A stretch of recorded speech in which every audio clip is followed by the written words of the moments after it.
So we haven't seen Varane, we haven't seen Licha, we haven't seen Shaw, we haven't seen Casemiro, we haven't seen Bruno and Mount in a team that has a stable defense, and we haven't seen the best of Rashford because now Shaw isn't there, first of all. Secondly, there's a disparity in midfield where there is not a lot of ball progression, right? Wana pressiwa, wana break. So there's not a lot of legs. I'm a build up in midfield. So midfield is the key. If Kobe Mino is back fit, say for example, he plays the same as he did versus Arsenal in preseason.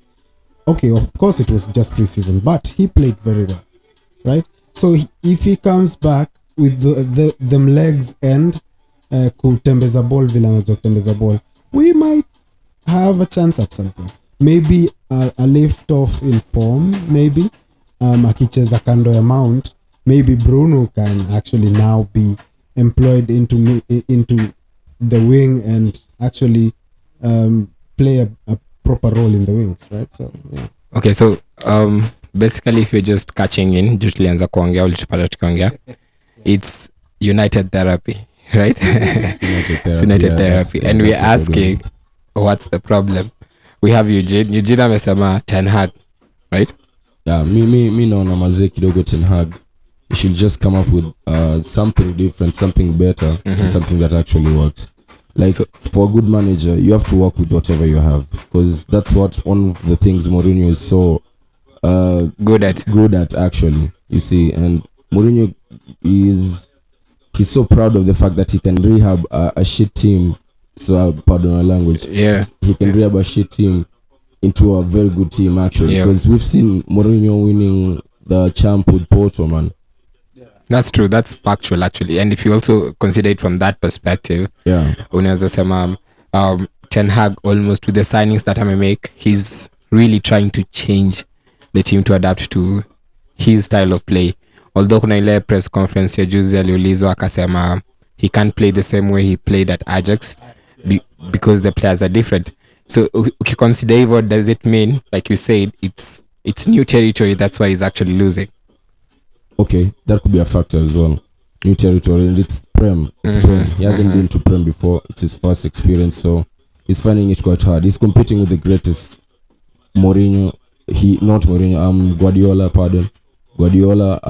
Klopp. Arteta at his these best. Guys have mileage in Prem, so you just can't jump straight into it and become champ. You have to see how everything is played. So I'll give it to him on that side, but man, we really need to see something, because now we're having a losing streak that's very frightening, bro. Like, this is not United at all, man. Man, that's 9 losses in it's 15. Like the players are losing their spirit as well, so we really don't know what's going on from the inside. So all we can do is assume, but what we see is what we can get from that. So what do you think, Ken? Generally, should the manager adapt or should the players adapt? I might depends on who's the boss. What? Okay, last season we played very well. Build up was proper. United, when we scored what? No. You remember that chance in keeper to, I think, left back? No? Yeah. Then to the center back, then wing, then Bruno, then akatafuta Rashford. Ederson akatokea, Rashford akamtoka, but hakupasia kauza. Yeah, I remember. Right? Kuneo build up. It started from the back, right? Because he had every single piece that he had gotten for such a structure, right? Now, he hasn't gotten the luxury this season at all. Whatever tweaks that he had in midfield, say for example having Hannibal Mejbri, for example, having Kobe Mino, for example, having Ahmad as well in your team, he had a certain dynamic to his team, right? Where he can change up his team, alafu aanze kukutoa tu counter attack second half, say for example. So first half, counter pressing and being the team being press resistant, for example, passing, watu wana rotate. Akunanga positional discipline kwa system ya Ten Hag. A lot of people rotate. So you will find a right back in midfield, now a midfielder or the 2-8 wamevuruta wing, then wingers wamecut in, so unaona kuna a lot of variety ya movement. So once you see that whatever he wants to play, that's why he said he can't play like that in Ajax. Ulikuwa unapata Donny van de Beek in one game ako number 8, in another ako 10, but he's the person scoring the most goals. Where he scored versus Chelsea home and away, I believe. He scored versus Tottenham home and away, I believe, in the Champions League, right? From different positions in midfield. Right? Do you think, okay, compare na that Ajax side, do you think kuna ako pia the key players like Van de Beek, like Frankie, like who was this defender? He had De Ligt. Yeah, De Ligt. Yeah. Do you think actually focused on those three? Do you think we have those players, Frankie, Van de Beek, and De Ligt in United right now? Compare that Ajax team specifically. For the Frankie position, that was the main position that Ten Hag wanted, right? And you can see what Frankie offers Barcelona. Xavi always raves about him. Fans love him. The team loves him as well because he can pick a pass Pogba style. You get, like, you remember that Pogba pass to Greenwood? Man, crazy stuff. He can do the same thing. Was he trying to do the same with Mount? Okay, I don't believe Mount is a total Ten Hag signing. I believe it's a board signing. English, but he's wanted him kwanzia akiwa what's that team? Vitesse. Alichezea in Vitesse. Vitesse alikuwa FC Utrecht. Ilikuwa one of those. Mount akiwa I think on loan from Chelsea akiwa Vitesse or something. Yeah. Ten Hag tried to sign him. He tried to sign him again, I think through Ajax too. And Mount now he signed him through United. Mount is good. In that position, Mount is good. You can see why Arsenal opted for him at first, then settled for Havertz. Why? Because Mount offers that high press. Yani atashinda press the whole game. And he's good with space but, too. And I need defensive solidity of some sort of some level. That's what we're lacking. Mi najua tu, if Lisandro is back, Luke Shaw is back, and Casemiro is back proper, bro, United will switch. And plus, I feel the chemistry that they have in the English national team, when we have Shaw, Mount, and Rashford there, I think there'll be a different kind of play. You see, because they're going to be feeding each other English style. We're going to see English style football, like different kind of football. So direct attacking. That kind of thing, man. And that's what I'm waiting for actually. So if you see the big wigs back, man, I feel like something's gonna be different. Okay, kwa hivyo tumesettle on Ten Hag and almost the squad being the main problem right now for United, right? How would you rate our signings? Tumeongelea Mount his season. Mount, Onana, Amrabat. Who else? Who else is the main one? Reguilon and Højlund. Watu watano. Do you think generally so far this season as a collective our watano unaweza rate aje over 10? Good business, bad business. What do you think? Reguilon. Good. For loan signing. Good. Very good. Good boy. Yep. That's a good boy. Which can have a break clause in January. So he might be off once Luke Shaw is fit. But I would love maybe a renewal of that to go up to the end of the season because he's an asset. Yeah. Like if I can mention one thing. Yeah. If I can mention one thing, if ukiangalia game amecheza when United concede and when United score, it's something actually nime notice. He's one of the most passionate players. I don't know why, but he's one of the most passionate players. Because remember, before he went to Spurs, who wanted him? United. Ole Gunnar, right? Yeah. Because I think they pitched to the dad or something. I think he wanted to join United. He wanted to join United. Yeah. But Real Madrid wakakabia iko na make sense. Alafu they wanted a fast refusal once Tottenham wants to sell Reguilon. Yeah. So they wanted the chance of a fast refusal ama a buyback ya cheap. So Tottenham ndio walikuwa gullible enough to accept such a deal. Yeah. United didn't want that. So Real Madrid just said, nah, fuck yo. So For you, Yuj, regular, good, bad, fair. Okay. I think it's right. Regular is good, and considering the fact that he also wanted to join United, that shows that he's a different kind of passion. You see these things even with Hoyland playing, man. You see that he was a fan, Bruno. United fan when he was a kid. You know, there's that kind of passion. That passion is what gives us good football, man. That's what we want to see. Speaking of him, Reguilon as a Hoyland. Hoyland, okay. Hoyland is one of the best signings that we've had this season. Yeah, we needed that number 9, bro, and I feel like we have him.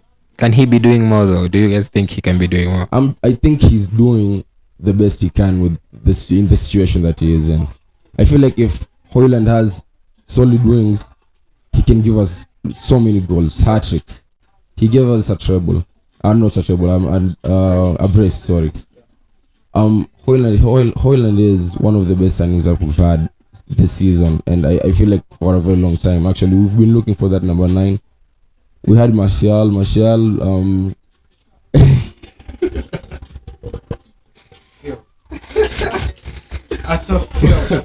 Wow, we're actually laughing at Martial. No, man, no. If I think United, unasikia venye 9 years, bro. yeah, venye Neville keeps saying it's a graveyard for players. Man. It actually is, because look at the potential. Yeah, Martial, Pogba. Bro, Martial alikam akabeba Depay. boy, bro. How young was this kid? And fire too. Man. What happened? I really don't know what happened, man. I really don't know what happened. Say wali Was it knock personal issues? out Arsenal from the Champions League akiwa Monaco na alifeed Babatov na nakumbuka death blow bao ya mwisho. From that to whatever the fuck we see now. Baby mama drama all over the fucking place. If plus I tend to think, I don't know, maybe nimko different. Maybe I tend to feel I thrive more if I am under the spotlight. That makes sense. Like if I know this is all on me, I'll do more. But if I feel like okay, irresponsibility as a shana nani, most likely I won't feel as motivated. So I tend to think sometimes players like unaonanga wale one team players, I actually thought Grealish anaweza turn out like that, like akienda a team with bigger players where si lazima mimi ni make the difference, yeah, like anaweza slack around, right? But I feel for Martial it's kind of like that thing. Rashford alikuja tukasema Rashford is better than Martial, of course, akamtoa hata position alikuwa anacheza left akakuwa, so that kind of thing where someone else was brought in and then sasa ndio na adapt to him, it kind of takes the light off you. So I don't know, maybe that too contributes to everything. Yeah, maybe so. That makes sense, actually. That makes sense.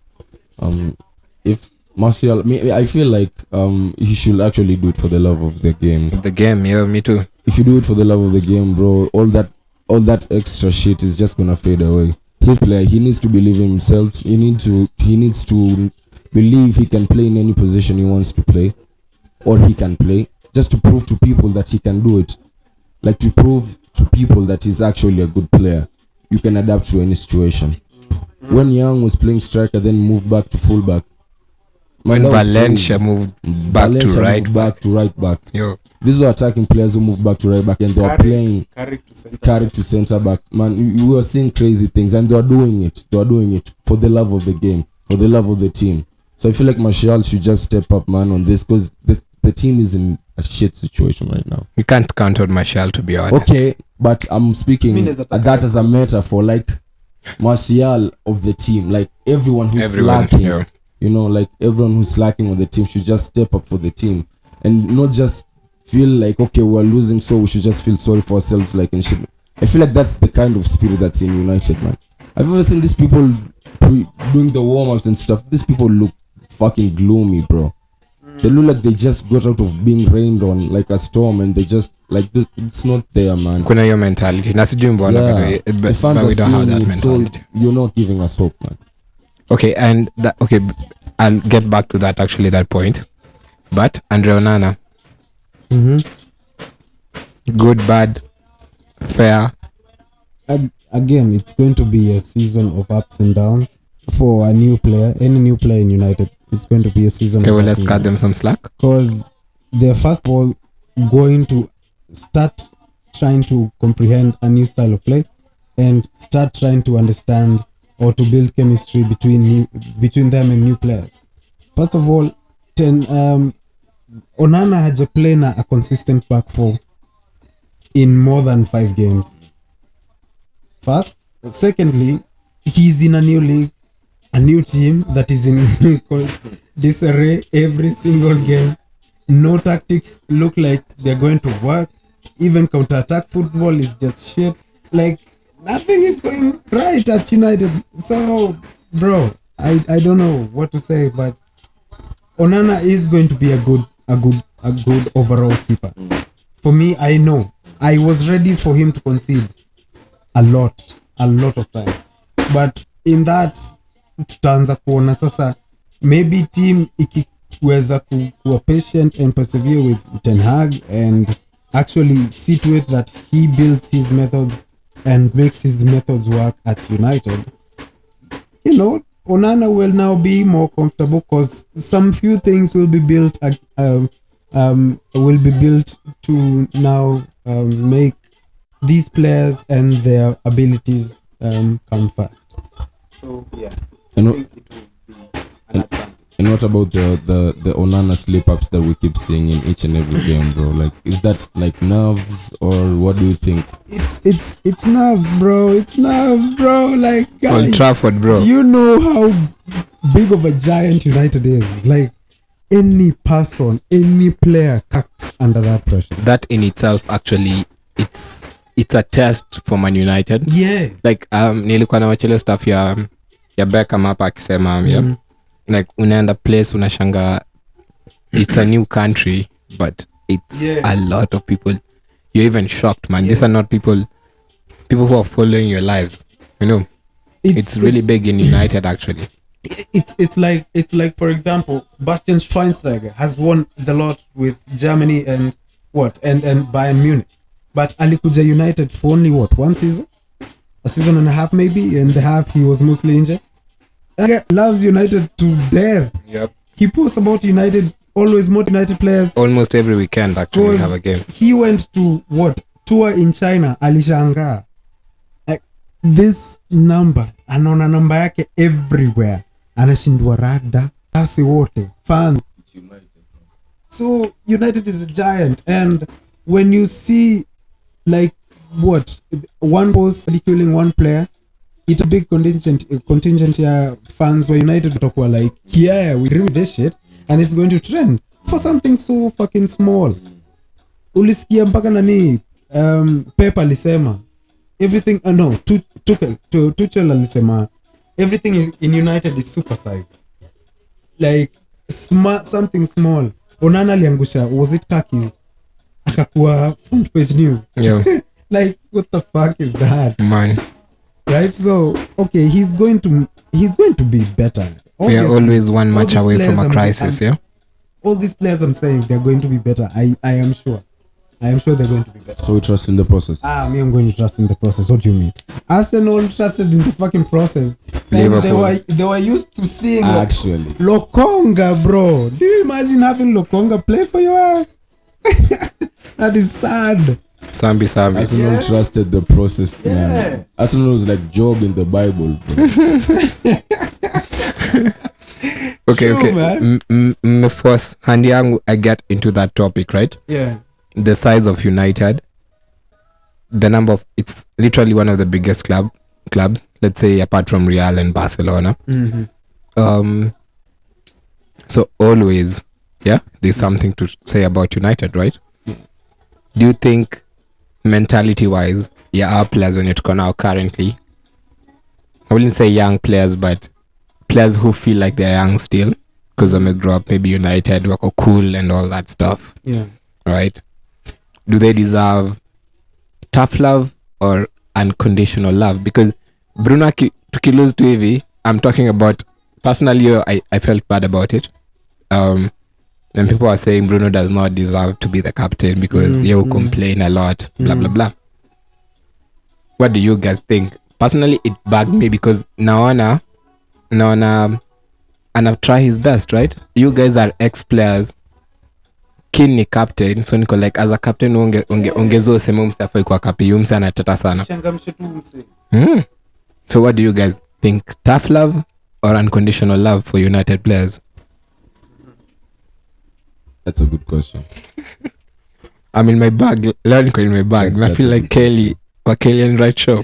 That's a good question. Well, I want to say a little bit of both. True. A little bit of both, because I mean we've seen these players at their best. They've given us good football. So they have a few shitty days, and all of a sudden we lose trust in them. We're like, okay, what happened? Like, and I'm speaking about myself. That's why, yeah, man, I'm calling myself out on this one as well. So, like, I feel like we should give them a little bit of both. I feel like Sai, I'm not even gonna lie to you guys. If a United game comes on, my first reaction, focus on something. Like focus. I don't wanna watch these guys play. I'd rather watch highlights. Every United fan right now. I believe, right? I believe inafaa kuwa a little bit of both. I'm going to support Eugene's point, right? A little bit of both, but more of the love, because they're supposed to be fans at the end of the day, right? Say for example, Peter Schmeichel supported Onana, akamuita kando, akamuinterview hadi aliforce amuinterview yeye, ndiye amuulize unasikiaje, unaona? Au ni a former United great is talking to me, na akamit tena in whatever, na uko kwa locker room saka bro, style up ama uzidi, unaona? Juu huku utadedishwa bro. Hii media huku ni wa brutal like shit. Na ndio maana alibonga kuhusu hiyo story ya Ganacho. Na ndio maana hiyo story hata kuna mali imeenda. Shona, so very protective too, yeah, I believe, yes, scold this player, no problem. We don't have a problem with that. Lakini at the end of the day, put your arm across this player's shoulder and tell them, I was in your shoes myself. What did I do? I persevered and I tried. That's why I say a little bit of both, man. You need to snap them out of that bubble. Man. I feel like Neville and Keane have just been going very negative. I don't know. I just feel like they're just so negative at the moment. Yeah, I think it's all about the media for them. Yeah, because the media bigwigs now, the media bigwigs now, and they've forgotten the football life. Like how it was to actually be a player and get attacked by the media. They are the media now, so they're doing it like they're blindly going into it and just trying to support whatever kind of fan base that they have, the haters. Yeah, because the haters run the media, bro. True. Most of the time, controversial opinions do say, exactly. Right? Inafanya ni feel like the only player mwenye nimefeel amekam actually to protect United players in the last 2 or 3 weeks ni surprisingly ni David De Gea. Nimekuwa naona na post anachocha Bruno, my captain, blah blah blah. It is a very good thing to see. Hopefully Kata, Rudy or not, who knows the De Gea situation, right? Yeah, that's crazy about United. Yeah. Another thing I was hoping we talk about is Arsenal, right? Arsenal coming soon.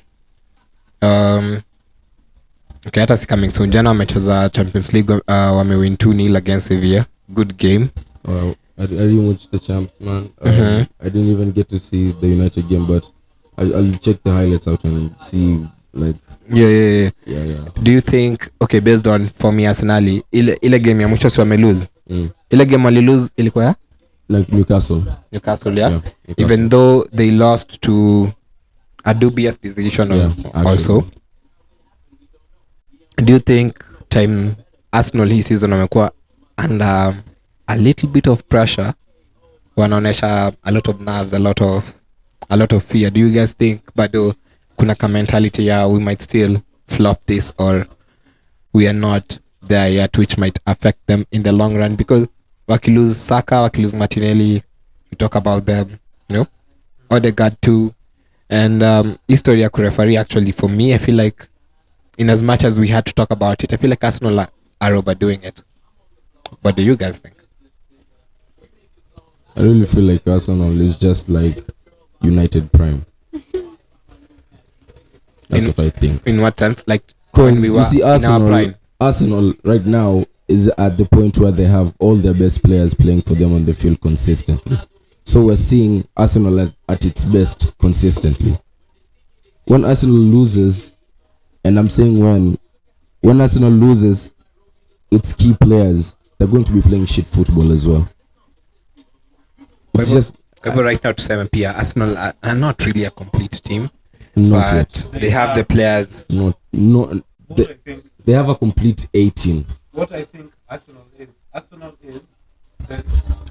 is the true definition of when you get your shit together. Yeah? Mm-hmm. The father was told by the son, leave this asset to me. I will make you proud. The son was a fan of this thing. He made this thing, boom. He trusted the process. He brought in a coach and told him, rule hii team vile unajisikia. Unataka Ozil asiwaicheza? Well and good bro, we support you.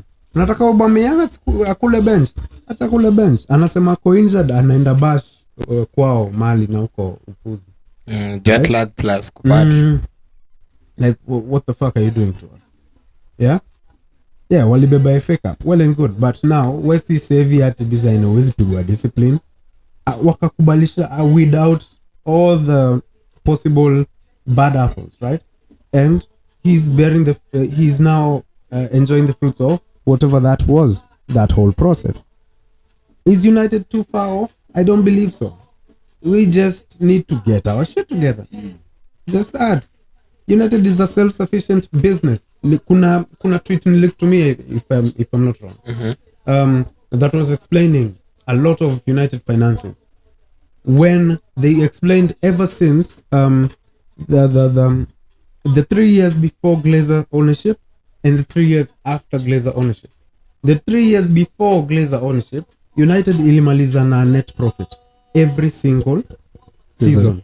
Na ina buy deni yao ilikuwa always maintained at negative 2 million peke. That time, right?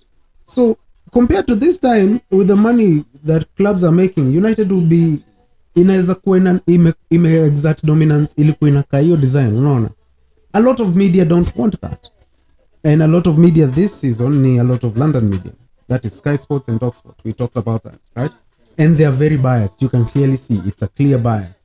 Two of their journalists, their two biggest journalists, Jamie Carragher and Gary Neville, walianzisha upuzi last season kwenda kuinterview Ten Hag after 2 games. Game ya Liverpool tukabonyeza mtu wakanyamaza. Adi Jamie Carragher have to admit, okay, Lisandro is a good player. So it is, and you can actually even, like we were talking before the pod, just look at the treatment between Poch and Ten Hag, right? Yeah.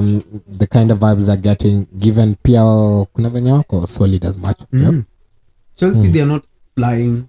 They are creating a lot of chances. They're just not scoring. United was doing the same thing. United was the highest in what? Attacking third, high press, ball recoveries, na creating chances. We're just not scoring. Alafu sasa our midfield lost their marbles, and that was that. Okay, we'll just say then, ikiturudisha to Arsenal, that they have the best wingers in the Premier League. Shit. Saka, Martinelli, Trossard. Who else am I leaving out? Saka, Martinelli, Trossard. Hakuna mtu mwingine nimeacha? Apart from the 3 main ones, right? Nelson maybe. Yeah, Nelson too. Nelson too. Clutch last season versus Bournemouth kwanza. Mawe tu dakika ya mwisho bwana. Do you guys think they have the best wingers in the country? Ukifikiria maybe other wingers who are notable rather. Who does City have? Grealish? City has good wingers, bro. Grealish na nani? Doku. Yeah. And Doku who else assists. on the right? But they don't stand out every other weekend though. Doku has been Our baby team. Amepata a good functioning team yenye all he needs to do is just do whatever Pep Guardiola wants. Anataka tu winga mwenye ako director na wachenga alafu ana create chances. Anataka at least winga mmoja. Doku ni right. Left. Both. Anacheza zote actually. Foden ni mid. Creative mid sasa. Yeah. Yeah, he's a good player. True, very good player. I really admire Arsenal for the wingers more than anything else. I feel Liverpool can pack a punch too wakiamua in regards to wing play. Sindio? Salah, Diaz, Yota maybe, Gakpo. Yeah. We do have a solid squad. Yeah. Moving on swiftly from Arsenal to tumetaja Chelsea hapo somewhere, right? Tottenham.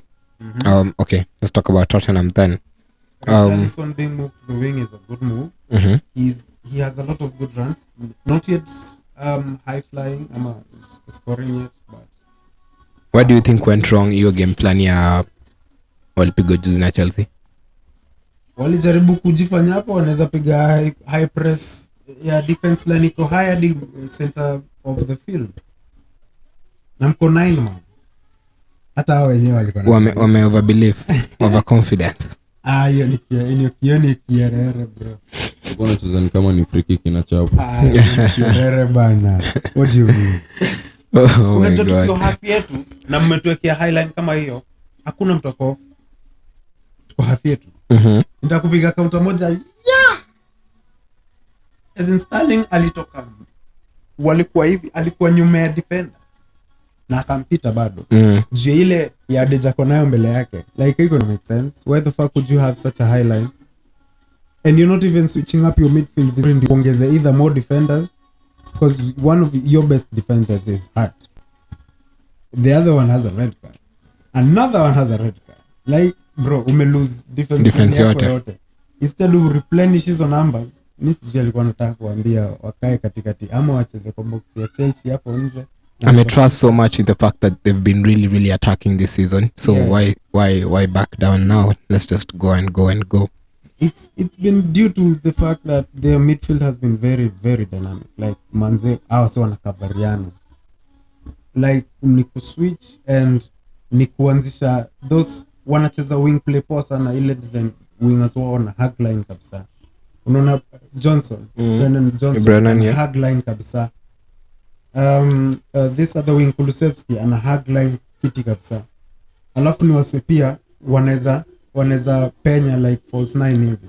Juu Brennan Johnson alikuwa anacheza striker akiwa Nottingham Forest. Yeah. So wako fiti, dynamic yao ya attack iko fiti, na katikati midfield wako na legs na ni wase wanaweza tulia na ball.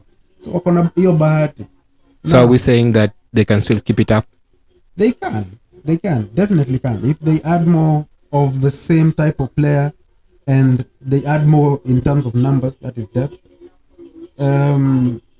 Of course they can maintain it. Wako na game comfortable sana, wanacheza comfortable design, warning ka watu wanachoka. That is a good, the beauty of seeing a team win na wakaini kama wamechoka ni juu wame execute plan yao to a T. Yeah. True. Nice take about Tottenham there. Sioni ka there is much into them to keep it at January hapo. I feel like wataisha gas or something, but it will be good juu wako hapo top 4, so competition itakuwa more and more for everyone else. I actually think United right now we are really in trouble of getting into that top 4 already. Yeah. How many competitions are Tottenham in right now? One. Just one? No? Conference? No, 2 plus Carabao. Ama FA. FA to the league. Yeah, FA and the league. Yeah. United with Cup. I think tutaingia around. Na tuka go through Carabao ndio tumetoka. Fourth round I think. 4th or 5th, yeah. Okay.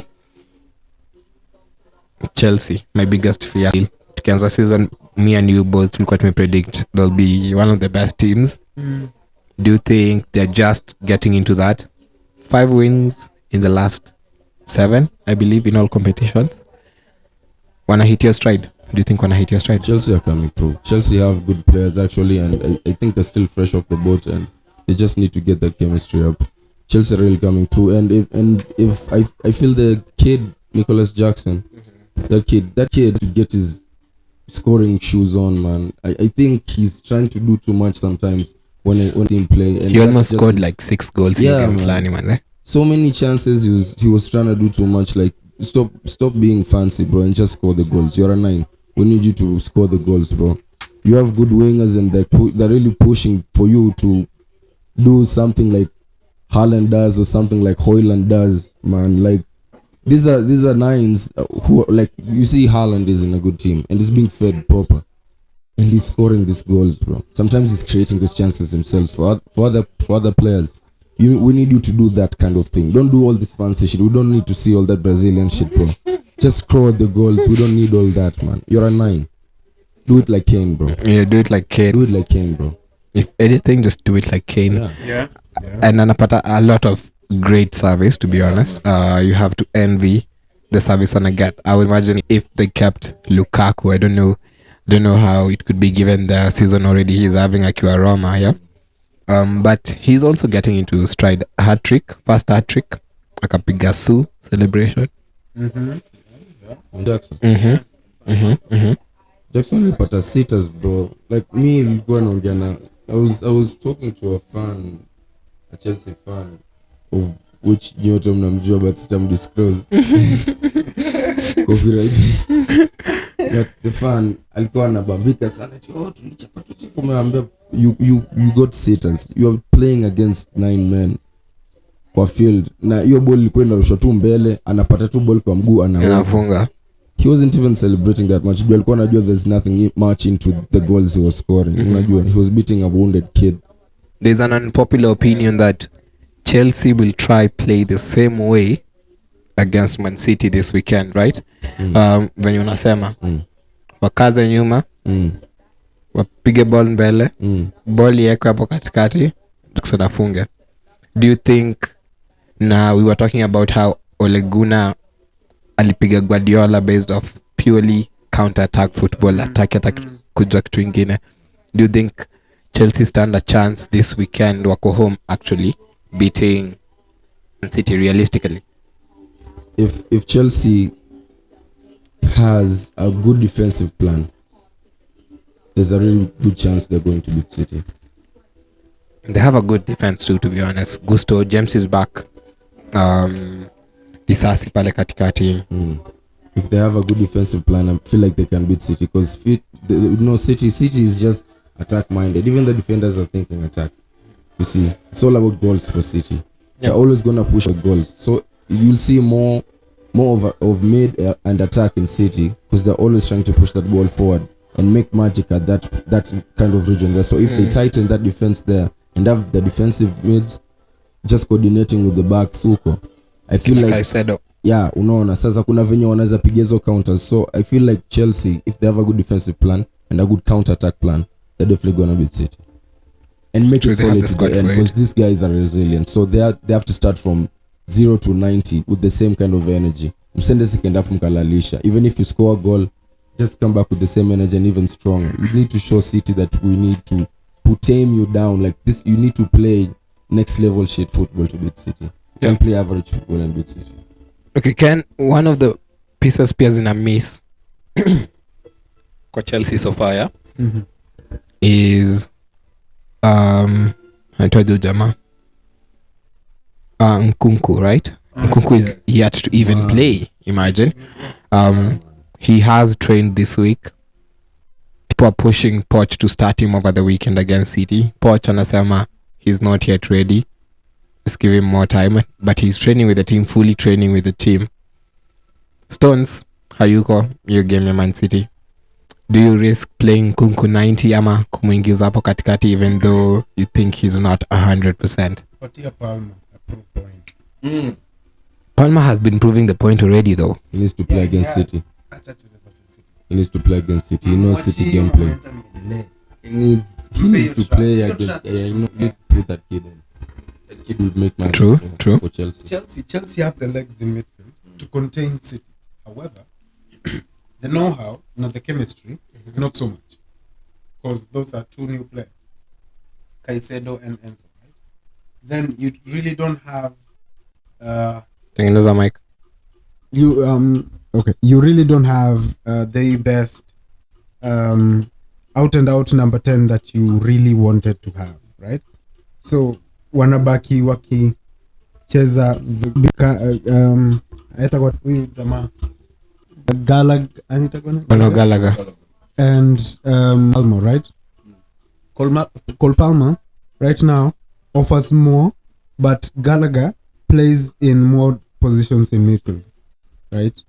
So utaona ana offer more, so atapewa more games than, atapewa more games than Cole Palmer. However, mi naweza ona Cole Palmer acheze wing, Sterling wing ingine, weka Jackson hapo juu, Mudryk aingie baadaye akimbize watu kukimbiza hapo nyuma, alafu pack midfield hiyo Gallagher juu ya legs na kucover midfield, eka Enzo na eka Kaisedo, acha watu kulo viatu huko. Acha ikuwe an old shit house of a game, ile kiatu tu na bao tu moja saka punch pack, a game imeisha. I think one of the big reasons why mi nangoja game near weekend, to be honest, I actually want to watch it, is because niko really impressed na mid zao. Ukiweza niuliza a mid that I admire so much, I'd say, or rather the players I admire so much, naweza sema Real number 1, of course. I think they have the best midfield in the world. Yeah. Number 2, I think I'd mention somehow Chelsea, because I think Enzo, Caicedo, Gallagher, there's someone else. Ni Lavia alienda. Yeah, Lavia alienda huko pia. Then they also have Cole Palmer. Good players. I'd say number 1 and 2, I'd say ni Real na Chelsea. And then Man City now, they have Rodri. I feel like Man City, they have the midfield that's now Wanazaeka, I guess. Right? Rodri, Bernardo Silva, KDB at their best, at their prime kabisa. Wengine wanakaa kwa young. So I'm really interested to see how that game will pan out midfield wise. Very, very much so. Those fresh legs might just tire out the old ones, I feel, in midfield. If they keep on doing what I said, man. They have to put that pressure on these guys. They shouldn't let these guys breathe. You need to see that ball move. You need to see that ball move every single corner of the field. Those people Man City will definitely do that though. Kama kawaida. Pause, bro. Sijui nani nilikuwa naongea naye juzi. Sijui kani Mato. Tukisema sasa for the first time in a very long while, Brighton ndio sahi the most possession based team in the Premier League ahead of Man City. Well. Yeah, like how good is that as a compliment for the Brighton team, that finally kuna mse anaguza ball kushinda Man City? Does that mean that whatever nitasemaje ni fine print ya Guardiola ya possession football, any team can really imitate it if, regardless of the players you have, but affecting it to ile the T, it's still an issue for Brighton pia, right? Because lazima uko mbele ukwe sawa. So what do you think is the very key difference for Man City? Haaland ama wasi wako nyuma yake? Resources, bro. Resources. Like, explain. Pep always has a blank check every time. Anaitangwa checkbook manager for a reason, but at the end of the day he gets results. Akitaka mtu anatumia umse to the best of their ability. Of course akona mistakes here or there, but resources zenye ziko at play mali yuko. Hey bro, yeah, you can't compete with that. True. So yeah, he's going to get the best quality. He's going to get the best quality in the market. The young prodigies, when manze, they're up and coming, they're the best of the best in their positions. I was surprised that actually a Palma. I was actually surprised. I think Pia Palma maybe alikuwa fan wa Chelsea na alikuwa na force kutoka. What about Rico? What do you think about Rico? Rico Lewis. Kijana ko sawa bana. Kijana man shit. tulimwongelea kwa ile podcast ingine I think, right? How good Lewis is actually like very very good. Ukiambiwa na Guardiola, apart from Messi, you're one of the most talented players I've trained. That's such a huge compliment, and that's what he said about Rico Lewis.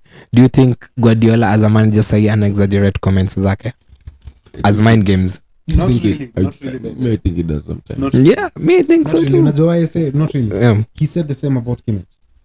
You see Kimmich now, right? Said the same about Lam. You see Lam now. He said the same about Messi. You see Messi now. He said the same about Rico Lewis. Rico Lewis ako kwa team yake moto sana. You can argue out that Umtoi he's too good for his age, really. Huyu ni msee anafaa kuwa anacheza league ya PL2 bro. Hafai kuwa anacheza na big boys, lakini ana fit in right in like a glove yani. So yeah, Rico Lewis manze ni noma sana. He exaggerates most of the time. He has very big sly words comments, man. anatumiaga. He has very sly comments. If you just think about it, anaisemanga nika, you know how Exactly, tunasema Kusi United. ama hata venye tunasema hiyo conversation alikuwa na have na Haaland kwa pitch ya mbona ulihata hiyo kichwa, mbona ungefunga hiyo kichwa ya? Very animated, very like in front of the entire pitch, right? Anamwambia ungeua kabisa. Na sasa hiyo ni half time, by the way. If you are a United player and you're saying that, does it not affect you kiasi? Kiangalia tu hiyo conversation ya mbona uliuza hiyo. I think the player's just gonna keep thinking about how we missed that sitter, and it's gonna be messing with the player the whole of the second half. I missed that Fergie had a lot of mind games, and I think kitu kayo imemiss sana kwa football in regards to managers. So it's all about tactics, blah blah blah. Some out of play action I feel like ni necessary sometimes. Yeah. Amefanya hivyo na Gundogan, amefanya hivyo na Foden, amefanya hivyo na Haaland, amefanya hivyo na Bernardo I believe. Amefanya hivyo na almost team yake yote ya City. Yeah. Hadi Stones. Some video Sky Sports by the way. Yeah. So Pep demands perfection. Man, if you don't get perfection, just be near perfection. Do you think we started seeing that with Ten Hag when we were starting the season, like when he was enforcing discipline to the players for, you know, messing about and stuff? Like, do you think that was some kind of strategy he was doing as well with the players? At Ten Hag? Yeah, of course. Unajua, this is a giant of a team, first of all. Secondly, it's a graveyard for managers, it's a graveyard for players. You've all seen that now, of course, because Varane was a Rolls Royce of a defender. Now he can't even play 2 fucking games in a row, man. Amekuwa Martial 2.0 wa defenders, god damn it. Casemiro now, all of a sudden, full of ridicule, left, right and center, is in Amfuata. Why? He's not a shit player. He's a fucking captain of Brazil. Na Brazil manze ni favorite wa World Cup. Every single season, World Cup ina come around. So, you get where we're going with this. Like, I don't know, man. United, it's a United thing, I guess, at this point. That's true, by the way. Yeah, it's a United thing, man. I just don't believe players are just becoming shit all overnight. How comes everything was enforced last season properly? We were winning games. One of the best home runs in I don't know how long, right? Beat some of the biggest teams for that season. Barcelona was one of the best defenses in Europe. Would have breached by United. Hawako wamefungwa Camp Nou, right? Yeah. Do you think kuna a very big difference in the decisions made by Ten Hag this season compared to last season? Last season, the 2 big decisions was kushukisha Maguire as captain, which I feel even the players thought he shouldn't be captain, to be honest, to be fair. I feel like the players kivyao walikuwa naona hivyo, right? And to chuck Ronaldo, which ilikuwa pia fair given Kenya Ronaldo wamesema prior to that. So even for the players, even for the Rashford thing, ilikuwa ina kind of make sense. So everyone was like, he's a disciplinarian, he's doing this for us, you know, and instill discipline. It's working. This season, your decision ya Sancho, do you think ame overdo? Because okay, angemwambia ni sawa, umenikosea, si angemwacha tuendelee na team kutrain, or even the fact that now you're telling him you can't eat lunch with your friends, go to the youth team and eat lunch with them. Is that overdoing it? Yenye hadi players wengine wana feel like, okay, you're not now, you're not for us anymore. Beckham alipigwa the same type of treatment. Unadai kushia basi kwenda kabisa. Si hata Ronaldo alikuwa ameanza kumea pembe, Fagi akamwambia cheki utakula bench, Rooney too. na nitaongea na mama yako. Na lazima ulimalizie season. Yeye alikuwa anataka kuuzwa Januari. Akaambiwa lazima unimalizie season alafu uzidi bro, sawa? Fiti. We are in agreement, fine. Now let's play. Right? So it's not such a bad thing. It's just that Sancho is just becoming a fucking baby about it. Bro, he should just fucking grow up, man. Like mzee, no shit bana. Si wote hapa tumecheza sports. Unajua, anajua yeye mwenyewe ni mnoma.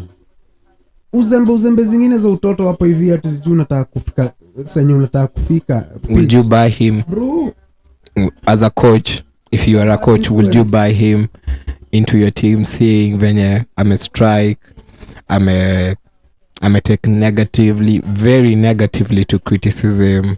Would you still buy him? Coach mwenye atanunua Sancho sasa ataanza kumkiss ass mpaka aanze kucheza futa. True, because actually if you're going for me right now na nimeactive, atakuwa na point ya kuprove, but a bad apple is still a bad apple. Can he go on and be like Ronaldo uko Dubai? Never.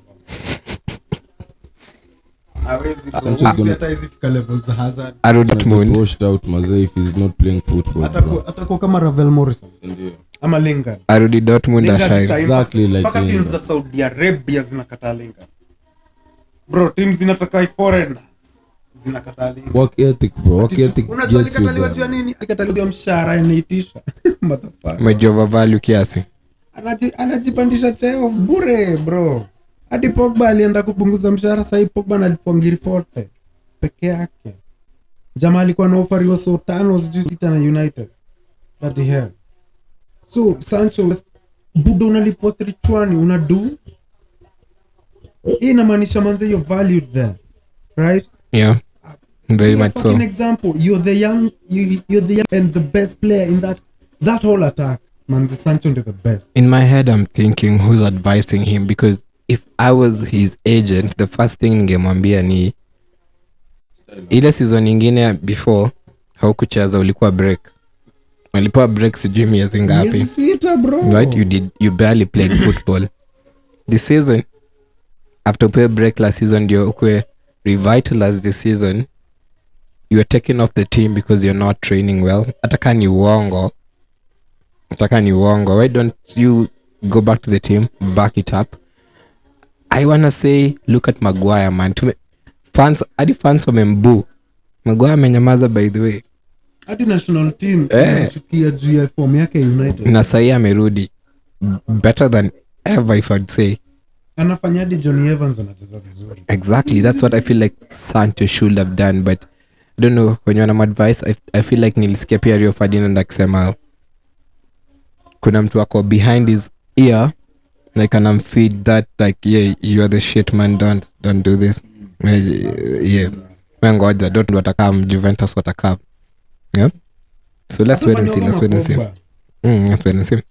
I'm a big fan of lists, so tukimalizianga kama tunamaliza, that is surprise players of the season for you guys. If I could start, maybe as Alvarez, as Vicario, keeper Tote. Yeah. I'd say Mohamed Kudus. We were talking about Kudus. Okay, I expected Kudus to perform, but not this fast. Who else has surprised me positively this season? I'd say maybe Nico surprised Nabisaka sasa hivi amerudi. Yeah. I'd say those guys for me. What about you guys?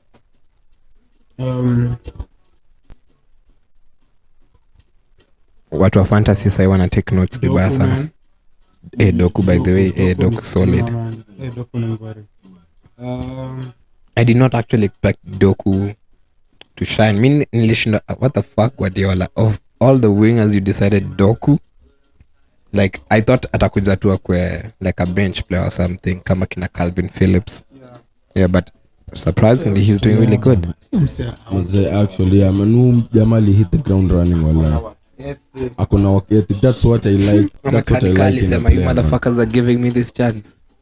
Ngoja muone. Mina kushow if you have work ethic as a player, Maze, you have my respect because you need to show that people, man, you're the shit. Lazima uonyeshe, man. Watu walikuwa na consider Ronaldo the GOAT because of his work ethic. The guy was terrorizing gyms huko and those players watu walikuwa wanashangaa huyu jamaa ni cyborg nini, huyu jamaa ana work ethic Maze. Alikuwa na drive hadi national team, bro. He was driving everyone to play football on the field. Man. He was so passionate about football, and that's what you need to do, and that's what you need to be as a player. So mtu kama Doku anaonyesha like he's showing his skill on the field, and that's what he's doing every single time he gets on the field, and that gives you product. Kuna player you mentioned Kago,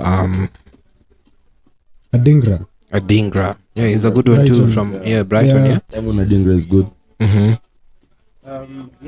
Adingra, Van Hecke, anaitwa Van Hecke ama Van Hecke.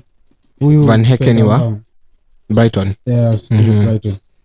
Brighton wanatoa happy players. Scouting yao iko defensive mid wao mweusi pia. Jenito nani ni South Naka. Wakona players wanatoka sijui wapi. Wanapata sijui players wapi bro. I think I had that Brighton and Brentford, they have ya kutrack players via data, like scouting out database. So they go for players who are hitting certain metrics, hata kama see really loud players when kila mtu anawataka, but players who are hitting certain metrics watawaendea or coach into their own system, and then they now sell them out, which is a very nice strategy. There's this kuna hii interview ya was it the United Stand ama ilikuwa nani wali interview mkubwa wa recruitment na scouting ama ni sporting director wa Brighton. It was sporting director. Yeah, sporting director. Yeah. He bought it for close to nothing, by the way. If he tells you he bought it close to nothing. Like say ali explain exactly structure yao. This is relatively unknown person and he is thinking of this structure kama ya team kubwa like say a Barcelona or a Man City. Perhaps now you can actually call them a big team because they've done big team things, right? So kudos to Brighton for their scouting network, almost similar to the Southampton scouting network. True. Southampton have dropped their buying though. policy and their style of football and the kind of players they've gotten into the pipeline. Bale, Chamberlain, Walcott, Mane, Joseph Lallana, Toby Alderweireld, albeit alikuwa on loan from Atletico Madrid. Bro, walikuwa na Schneiderlin, walikuwa na Wanyama. Hiyo team Livramento just of late. Imekuwa too deadly all. Lavia, Bale, yani oh my god, Gareth Bale, man. So kudos to such teams and the structures that they have because ni wasi wanafikiria our fans need to be entertained for us to even make more money. United right now, the Glazers have not ever been interested in making the football side great at all, so they just fuck us over every single time because United is a big brand and generates money. So United nilikuwa nakwambia the 3 years before Glazers then ilikuwa maintained at 2 million pounds, 2 million pekee. Then after they bought it wakakelea deni ya 565 kwa club. Sasa every single amount United was making in profits, that is 600, 500, 600 million, ilikuwa inaenda negative juu ukieka against the deni inaharibu kila kitu. So everything was in disarray since then and deni who grow as always. Na hawajai jaribu ku build the footballing side of things. They are always business oriented. As in hii kitu yenye tuna deal now say it's just this culmination of bad decisions after bad decisions after bad decisions. Alafu sasa ndio imekuja like bam, the full consequences. But I think it's so crazy that a team like Barcelona, I would say iko hiyo point kasi, they've had bad decisions but they're recovering from it. Ama ni juzo league is also as competitive as the Premier League. good decisions uko juu zina culminate, and that's something that Guardiola ameshinda akisema hii wiki, like anauliza about what he thinks the big difference between United and Man City is, and he says here all of us want the same thing, me, the board, the owner, adio mwenye alibuy club, wote vision yao ni moja. But if you look at United, yeah, that was a dig at United. Yeah, a very big dig, because ukiangalia United, mwenye kuko juu anataka players wengine, mwenye kuko hapa anataka players wake, mwenye kuko juu anasikiza mwenye kwa hapa, anasahau maybe actually strategy yake ilikuwa better, but anaona let me trust Ten Hag because Ten Hag knows his players. So Ten Hag akiko fired next season, we have an interesting start. I think nimesoma, I think almost 8 out of 11 of or so, or we have like almost 8 players wenye wamepitia Eredivisie at the moment, like somehow Amrabat wamewaichezea Mount, Netherlands. So akitoka coach mwingine akuje akona players wa Ten Hag, hana players wenye wana fit maybe the system that the club want. Like for instance with Brighton itakuwa passing football, ilikuwa hivyo. So hata coach akichange atapata 2 players wenye they'll know how to pass, so they'll go for a coach who suits that style of play, right? And I'm stuck at wondering why can United just think like that, man? Like kwani ni ngumu? It is of no use to them if the football part is shit. Just making money, they don't give a fuck.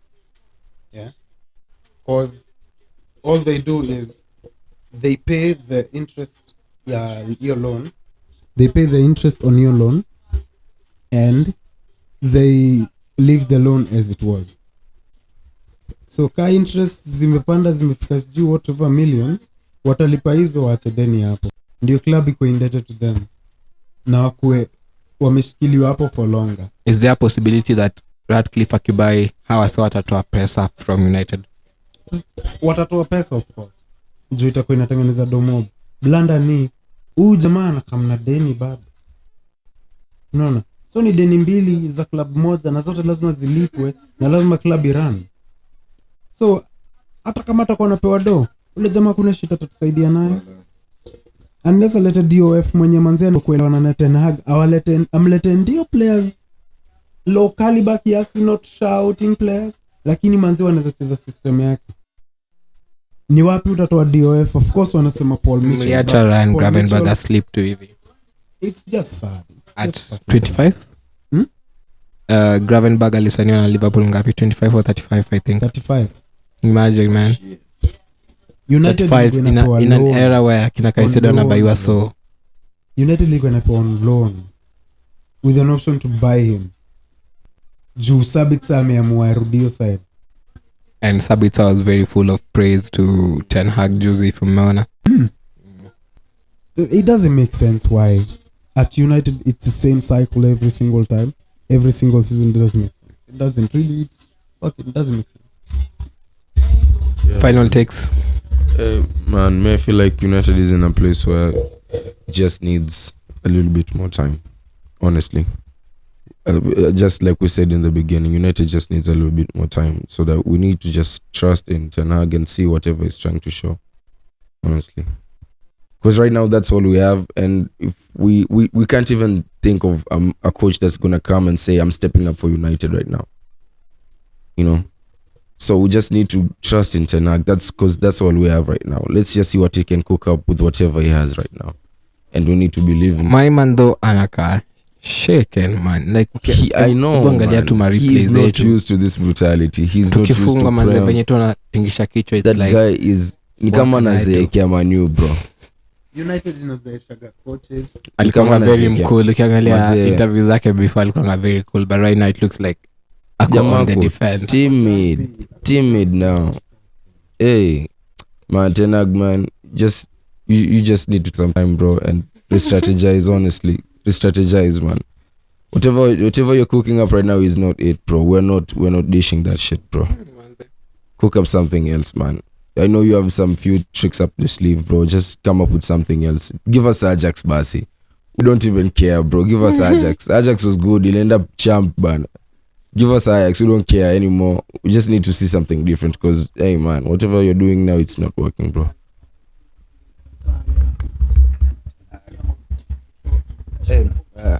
Ten Hag should just be given time, man. Yeah, hawezi kuwa sacked when that's the good thing about this season. At least hatujafikiria kuvuta coach. But you never know, tunaweza amka kesho tusikie. Wasichuje coach.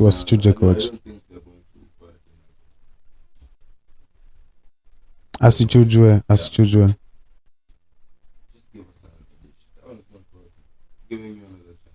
First season manzo mzee alitubebea hata kama ni Carabao, he won something that built the team's morale and everything about the team was okay last season. So clearly there's something that can be conjured up with that team. So let him just do whatever he wants to do, man. Okay. On Champions League, bro. League home 3-0. What? Those are crazy now. It's fucked up, man. Very bad numbers. Tango the 70s. Hatujai kwa hivi. Of which it makes me feel like when it works out, it will be good things, like very good things. Umse yako na game poa sana. Ten Hag ako sawa.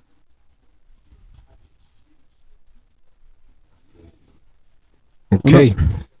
Me ndio yote tunamalizia, guys. As always, we never even introduced it. Tunajipatanga tu tumeanza. This is All My Balls podcast, as always, with Issa, your guy Ken over here, and today we had a guest coming through. Hopefully the first of many. Big man. First of many, Eugene in the building. We'll be coming through for more episodes, for more hot takes. We're gonna be here. So yeah, you just stay tuned. All My Balls. As always, we had equipment issues, but that's now sorted out. Now we're back. Yeah, our Able Tech team came through. Yeah, it's your boy Bwana Kago, Mr. Kago, and we are out. Out. Peace.